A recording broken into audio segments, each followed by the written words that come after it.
আমি কোনো অসঙ্গতি পাইনি এবং আমরা যারা স্টেক হোল্ডার আছেন তাদের সাথে আমার কথাও হয়েছে এবং তাদেরকে এটা আমরা প্রতিনিয়তই মনিটর করছি এবং আমি আশা করি এটা ইমপ্রুভ হয়েছে এবং আরও যাতে কিভাবে এটাকে ফ্যাসিলিটিসগুলো বাড়ানো যায় এবং তাদেরকে তাদের প্রাপ্যতা অনুসারে সুবিধাগুলো নিশ্চিত করা যায় এটা নিয়ে আমরা কাজ করছি। আমরা বন্ধুদের সাথেও কথা বললাম, স্টাফদের সাথেও কথা বলা হয়েছে।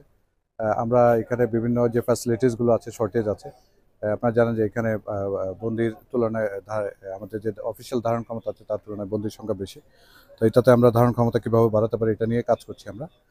এবং বন্দীদের যে আমরা কিছু প্রভিশনস বাড়ানোর চিন্তা ভাবনা করছি, তাদেরকে মাদক মুক্ত রাখার জন্য কি করা যেতে পারে এগুলো নিয়ে আমরা আলোচনা করছি। আপাতত আমি মনে করি যে কক্সবাজার জেলায় যে প্রভিশনসগুলো আছে এটা নিয়ে নিরাপত্তার কোনো হুমকি এই মুহূর্তে দেখছি না।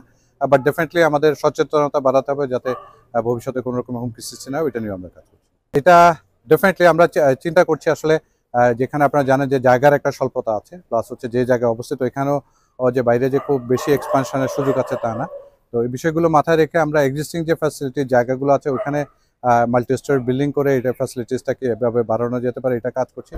এর পাশাপাশি আমরা যদি সম্ভব হয় সরকারকে আমরা অবশ্যই জানাবো, বিকজ যাতে অধিক ধারণা ক্ষমতা সম্পন্ন যদি কোনো স্পেস আমাদেরকে দিতে পারে তাহলে ওইটা ভবিষ্যৎ পরিকল্পনা অংশ হিসেবে আমরা অবশ্যই এটা করবো। তাই ওরকম সুনির্দিষ্ট কোনো কিছু পাইনি, তাদের সাথে আমার কথা হয়েছে, অনেকের সাথেই কথা হয়েছে।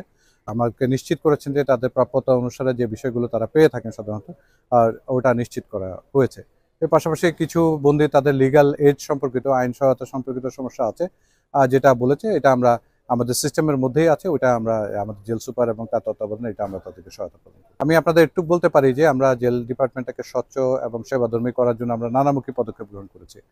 যে পুরনো অভিযোগগুলো আছে ওগুলো থেকে বের হওয়ার চেষ্টা করছি এবং এটা নিশ্চিত করতে পারি যে কেউ যদি এরকম অনিয়ম অথবা নিয়ম বহির্ভূত কার্যক্রমের সাথে জড়িত হয় তাদের ব্যাপারে আমরা অত্যন্ত কঠোর এবং যে এই মেসেজটা আজকে আমাদের কারারক্ষীদেরকেও আমি পৌঁছানোর চেষ্টা করেছি এবং কেউ যদি এরকম পাওয়া যায় তাকে আমরা কোনো ছাড় দিচ্ছি না।